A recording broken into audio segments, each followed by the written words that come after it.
Good morning, everyone, and good afternoon for those of you who are on the East Coast with me. Welcome to this month's Mornings with Mayesh. This month, I'm really excited because I have our new Mayesh Design Star, Akiko Senda, and she is bringing Tucson to you in a terracotta pot. So in her first video, she demonstrates how to create a potted floral cactus garden, which is just beautiful. I love it. So if you haven't checked out that video, make sure you do. It's up on our blog. And we're going to dive a bit more into her design, along with chatting about challenges of owning a business that does both retail and events, changes she's made to make it through this crazy pandemic that we're still going through. And she just moved into a new space as well. And we'll, I'm sure, cover a whole bunch of other things. So come on in, say hello, let us know where you are from. I always love that part. I know all my guests love seeing that too. And we will get started in just a minute. I just wanted to make sure too that we would love for you to celebrate our 10-year Mayesh Design Star anniversary with us by voting for our final two March Madness bracket designers. So Jody Duncan and Chrissy Holsey received a mystery box. They made it to the final two. Congrats to them. We love them. We love all of our design stars. And so they received a mystery box. They created two beautiful designs. They used their magic. They took pictures for us and we put it up. And so you just got to go and I'm going to post the link so you can vote.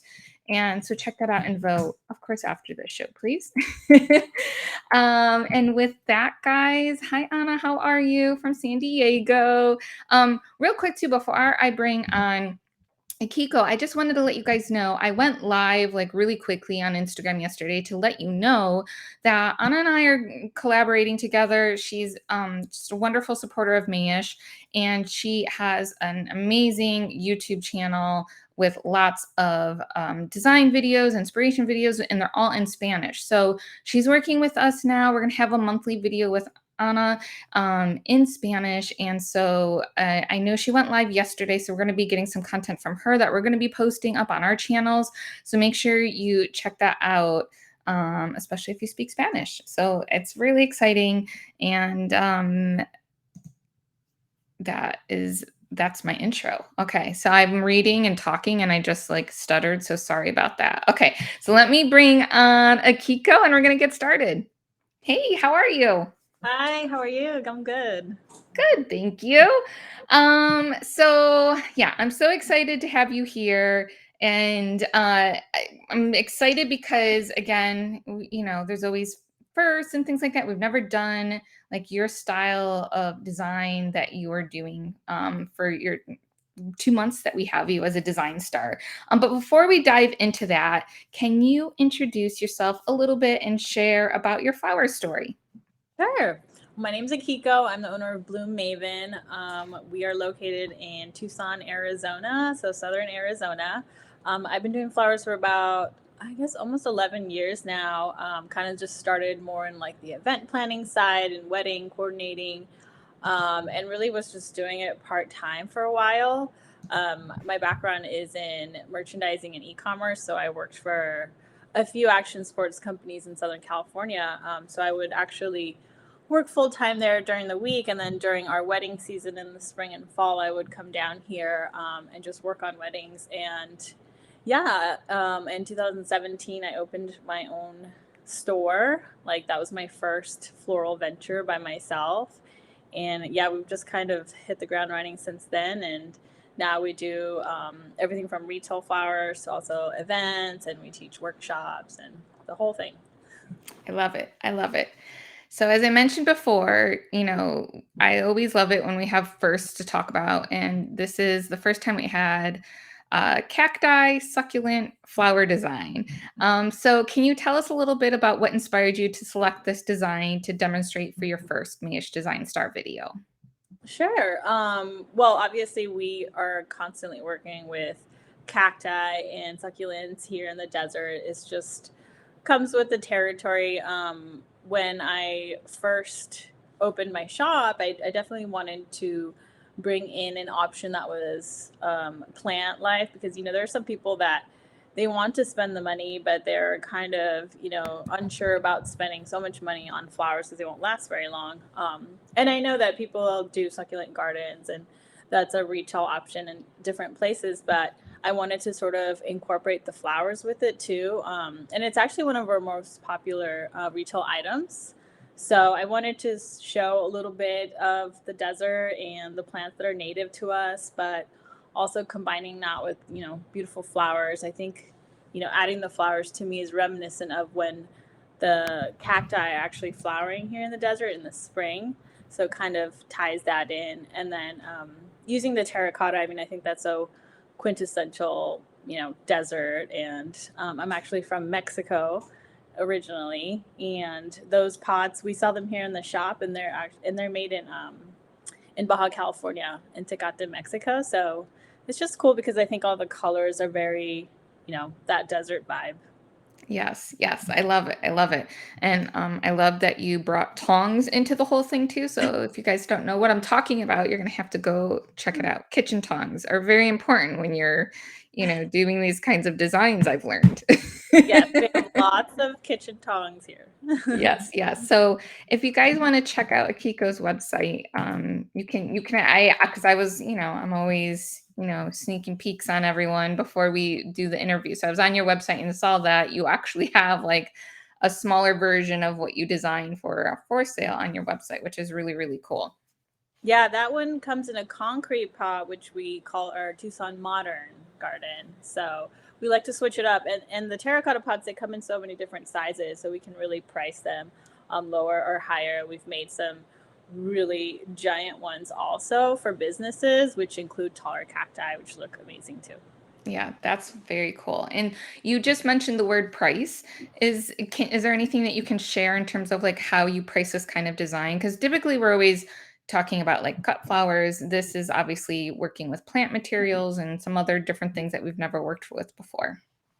Yeah, well, I buy all the succulents and the cacti wholesale, and then we sort of arrange them. But they really range anywhere from $50 to $400. So we have a small terracotta bowl.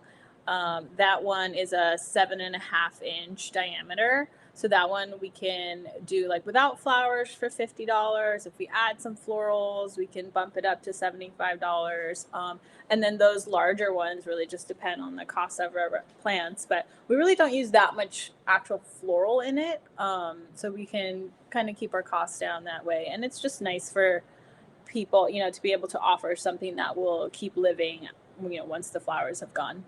Right. Yeah.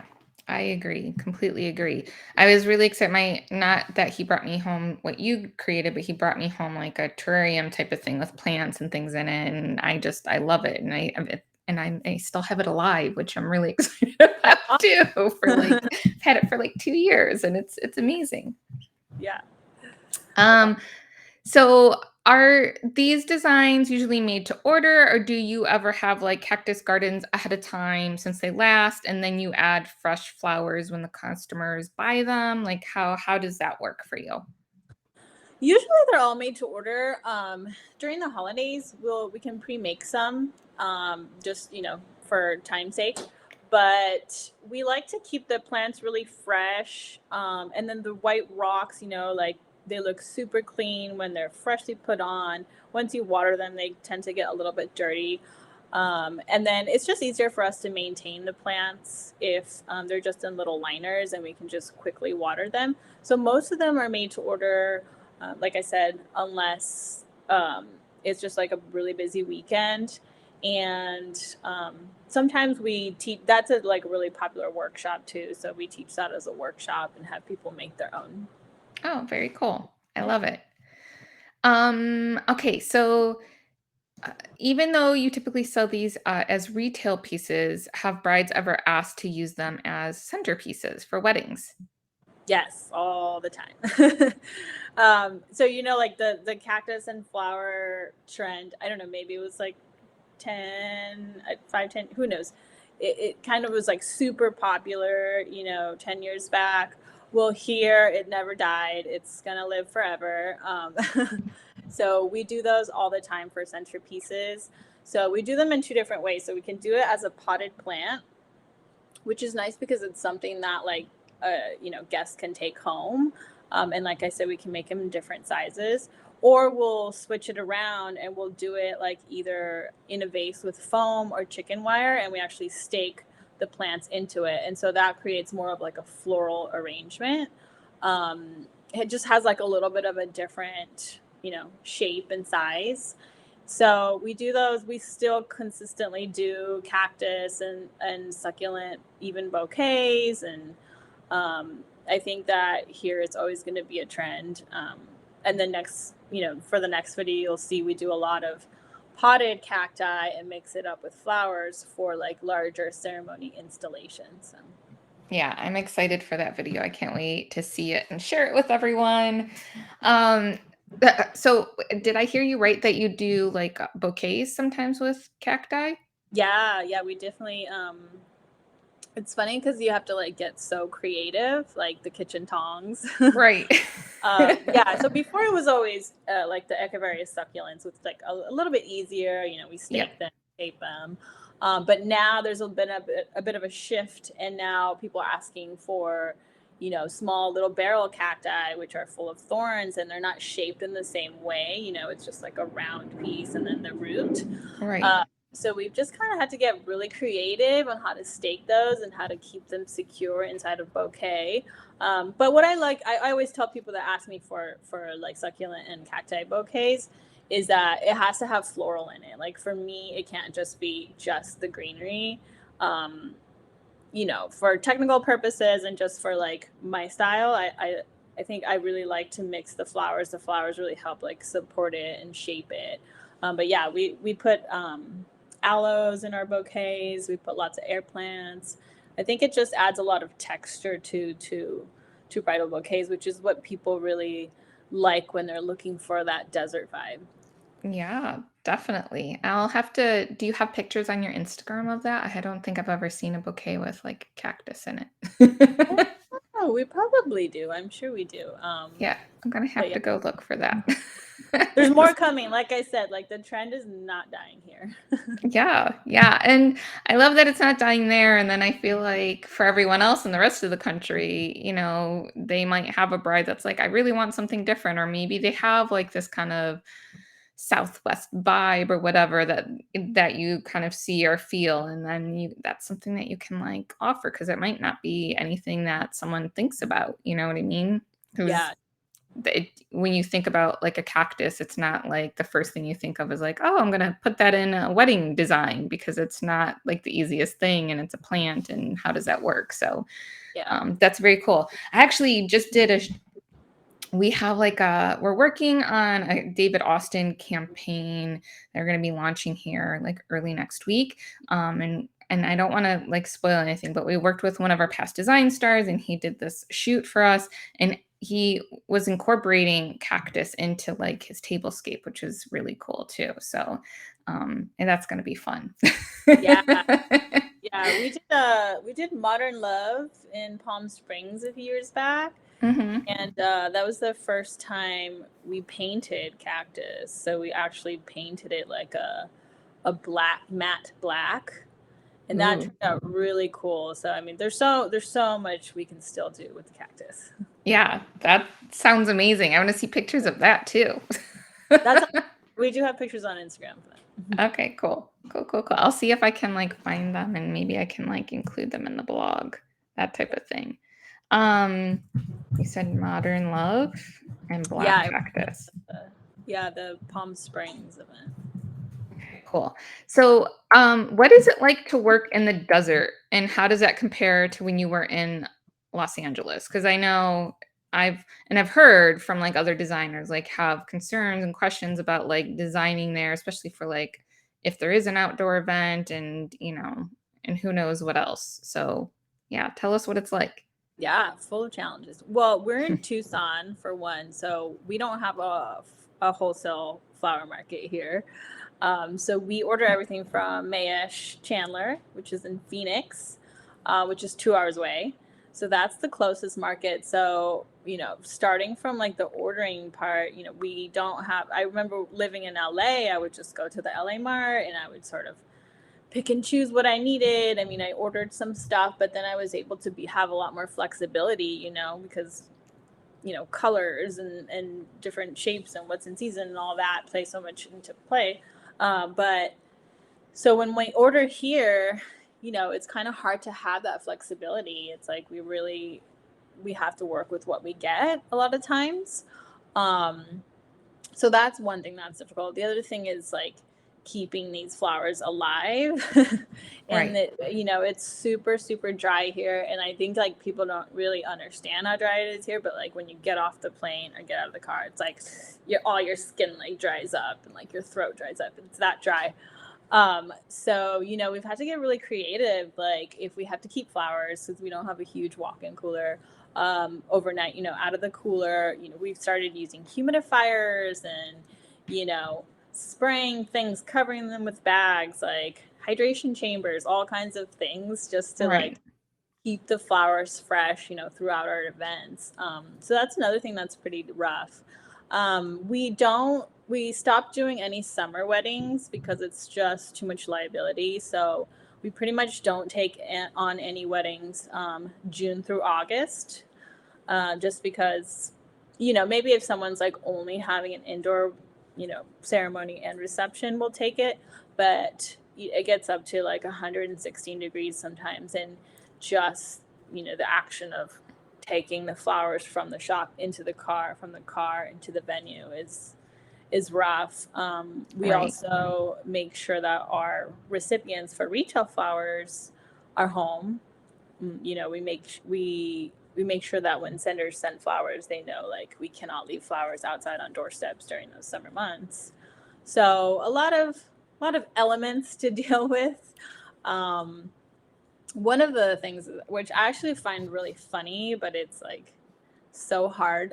So here in the desert, for some reason, it'll be like you won't have any wind during the day, and then right around 4:30, it's like a full-on tornado.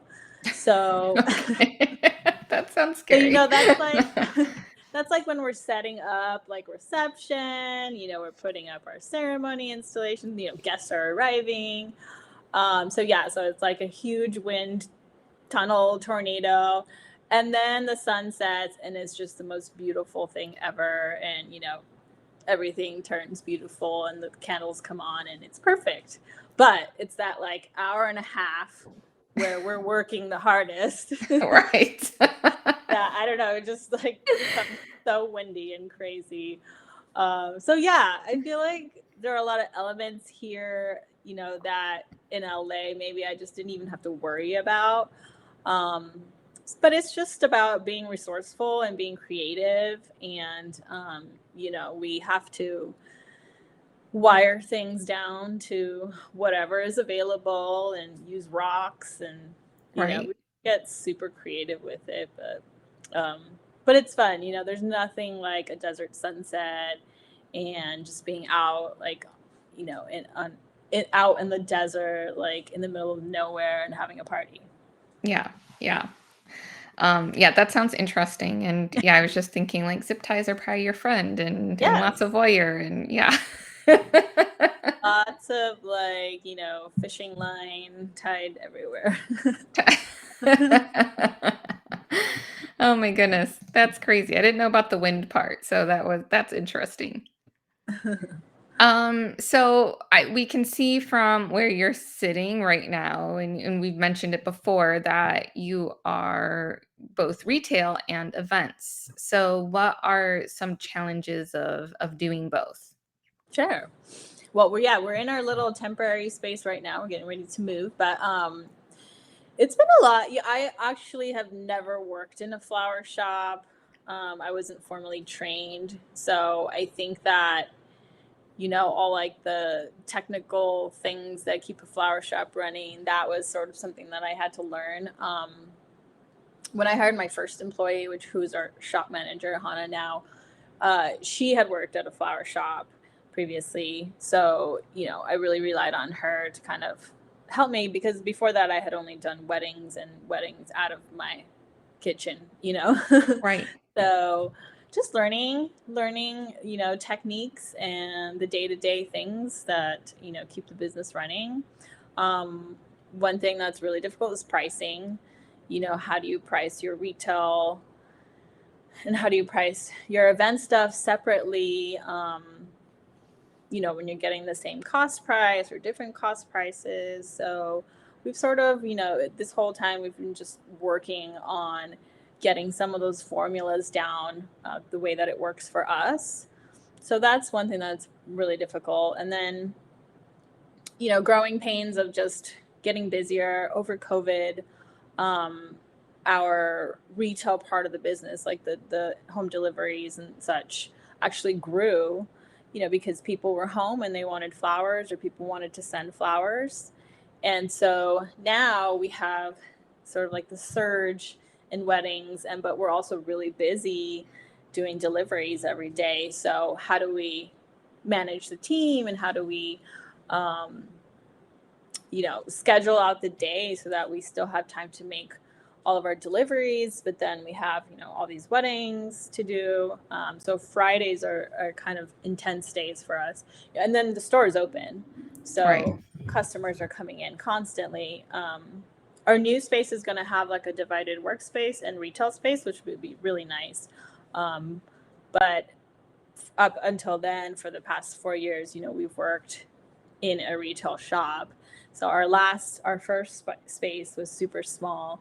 So I found that on Fridays, production days, it was hard for customers to come in. They would almost be like, oh, sorry. Like they'd kind of walk around us, because we're building like installations in the middle of the floor. Yeah, they feel like they're in the way. Yeah, they're just like, oh, sorry. And so like our sales would go down. Our retail sales would go down. So it's just like finding a balance. And then I've gone back and forth on like, do I just not do the retail? Do I not have a store? Am I just a studio? It's really hard, but I think like for me, I love having the shop so much. I love the interaction with customers. I love being able to show my brand through my store. And I think it's been, very crucial to the growth of my business. Right. And it looks like obviously you have things other than flowers and plants, right? I see things behind you. So, Yeah. yeah. Yeah, we offer gift items. We've got some really great candle companies. We perfumes. We do like Palo Santo bundles. Got lots of cards. We actually started. I do have a few T-shirts and stuff that we print here locally in town, and then we started testing out some apparel because obviously, like, fashion is my first love, and like I love selling clothing. I just haven't done it in a while, but we started testing out some apparel items, and they did really, really well. So I Oh, think that's exciting. we're in the new space. I just love to do some little light dresses. We get a lot of in this part of town. We get a lot of tourists, and I think as long as we keep that sort of like desert aesthetic, people really want to buy something to take home with them. And then we have lots of local makers here too, so we love to include some of that assortment as well. Very good. That's awesome. Yeah. So we'll have time to dive more into the event side of your business next month. But since you did a retail design for this month, I wanted to ask you how the retail part of your business is structured, like website, point of sale, marketing, design team. I know you kind of talked a little bit about that, but can you dive into some more details for us? Sure. Well, I pretty much do everything by myself. But because I worked in e-commerce, I was really comfortable with web design and merchandising and all that. Mhm. So we use Square e-commerce for both, our POS and for the website. Um, and yeah, I set up the website. We don't have a ton of designs and delivery options available. I kind of keep it tight. That way it's just manageable. So we have like our core color stories. We do those every week. We have vase and bouquet options for like all those different arrangements. And yeah, everything comes in through the Square site. And then we just use like a Google Calendar. We put in all our orders there. People can also call the shop and place orders online or through the phone. And then as far as like team, so right now we have 6 of us that work almost full time. We have our store manager. She really handles sort of like the operation side of things and really keeps like the day-to-day stuff going. We have a team of delivery drivers that we literally text every day. It's like, who wants to deliver? Um, so yeah, pretty, you know, bare bones, a little Yeah. just me and a few girls, kind of running everything. I currently run the social media and like any of the marketing stuff, but I hope that, in the next year or two, I can delegate that also. But yeah, I kind of learned to do everything on my own in the beginning and I've just kept it running that way. Right, right, right. So speaking of marketing, like, do you do a lot of marketing, or is everything kind of grown more organically, word of mouth, or is it a combination of both? What are your thoughts there? Yeah, I think it's a combination. We try to do, a good amount of social media. I do have a MailChimp. I was doing a little bit more regularly before COVID, but now I do it more just like during the big holidays, like Mother's Day, Right. Valentine's Day. Um, and if we have like any cool workshops.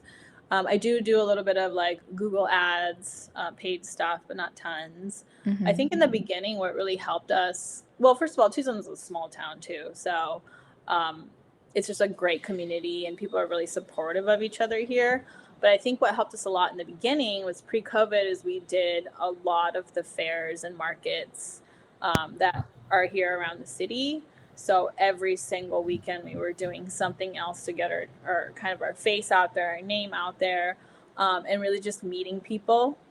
And I think that has, really helped us to connect with the community, because there are a lot of great florists here. I mean, there are, core floral shops here that have been here for generations and generations, 40 years, and people trust them. And so I think for us, it's just like showing us as a little bit different and maybe like more of a niche type of brand. Um, but I think just getting out there in the community was really important for us in the very beginning. Yeah, absolutely. That completely makes sense. I just wanted to share a comment from Anna real quick. She said her video is amazing. Thanks for sharing such a beautiful combination of succulents and flowers. Oh, thank you. Yay. So you mentioned the pandemic a little bit while you were talking. So what are some changes that you had to make in order to ensure your business's survival through all of this craziness? Oh my gosh, yeah.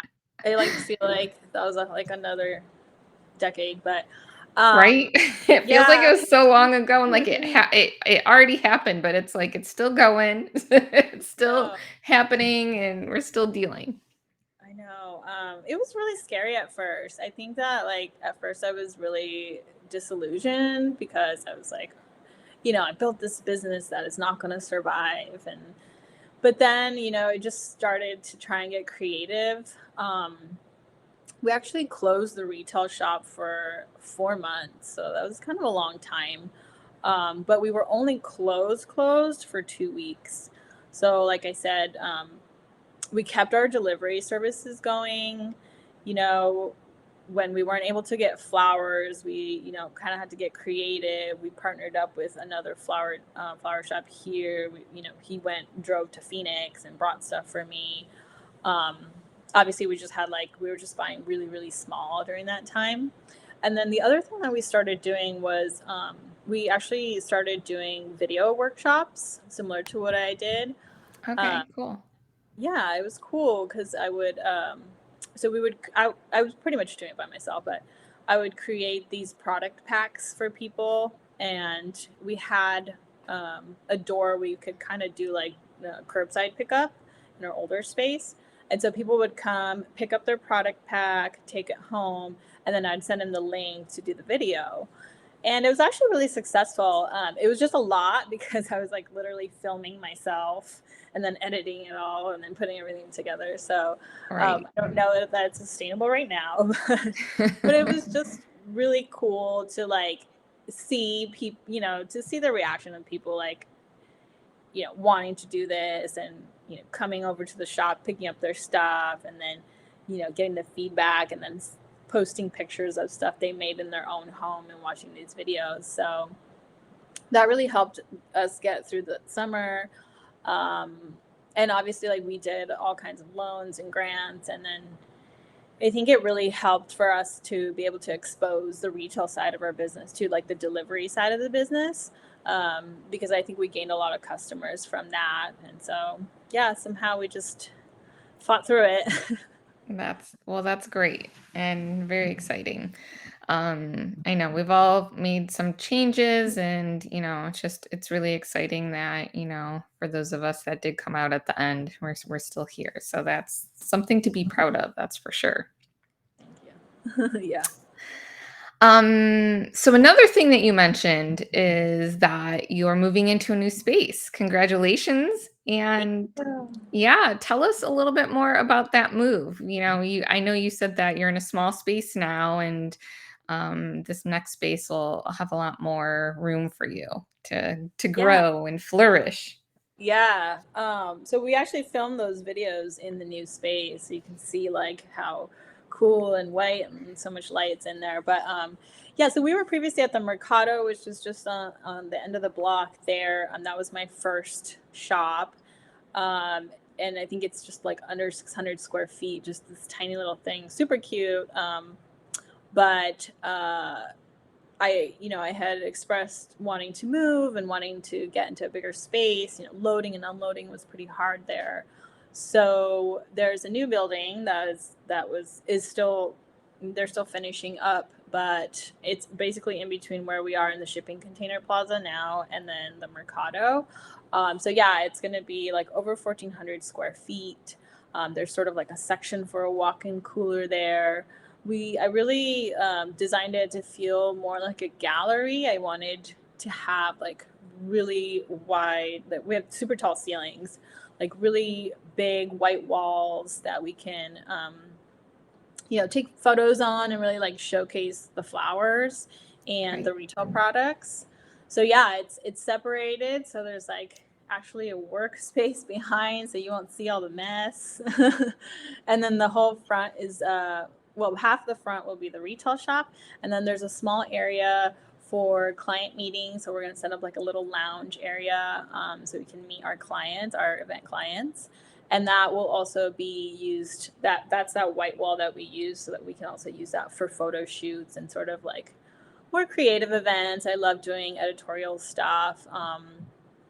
And I think there's just like a need for spaces like that here in our town. And then the back, the way that I'm structuring it is there'll be sort of like a long table in the center, which we will use as workspace. But then we will also have benches so we can rent it out for like small dinner parties or, like baby showers or just like small events. Like I'm super into throwing like, stylized dinner parties and stuff here. So I think that'll be like a great space for us to get back into that part of the business. Yeah, no, that sounds so exciting. And Yeah.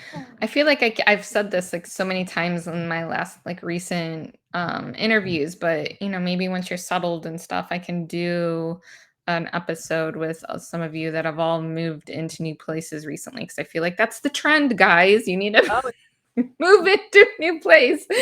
Again, which I think is an amazing sign for our industry, yeah. with everyone moving into bigger spaces and new places. So it'd be fun to do like a tour or something if you were up for that.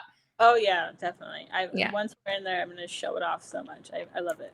Yeah, yeah. We did like an episode with Deborah Prinzing. There's a book where and of course the title is escaping me because I've just brought it up and so now I can't think of it. But it's all like it has pictures and just information about like everyone's design spaces. Or like if they're, a Oh, farmer, that type of thing. Where is it We in? Bloom, I think it's called. Oh, okay. Yeah. And so I had some people on and they kind of showed us their space and their favorite part of their space. And everyone was very different and it was really cool. So I thought that would be fun to do again, you know? Yeah, that would be great because honestly, when I've been looking for sort of inspiration and stuff, there isn't a ton, especially like specifically flower shops, because I'm looking at like, okay, what kind of shelving is best? Right. Where do we store all this crap that we have? Like, how do other people do it? Right. So it would be great. I think that's a really good idea. Yeah, yeah. That'll be fun. That'll be fun. Good, good, good. So that's all the questions I have for you today, Akiko. Thank you so much for coming on and spending some time with us this morning slash this afternoon, depending on what time zone you're in. Yeah. I so appreciate you, and you did a beautiful job on your first video. I cannot wait to see the next one. And for those of you who might not have seen the video, let me just share the link in the comments too. It was in the email that I sent out. But yes, thank you so, so much. Thank you. Thanks for everything. I love doing this. Yes, yes. And then for those of you guys who want to connect with Akiko on Instagram, I'm going to share that link as well.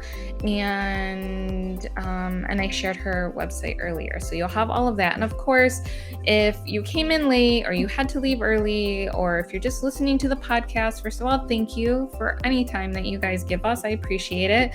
But we'll have the replay of the video, the podcast, and the show notes up on the blog in a day or two. So make sure you check that out.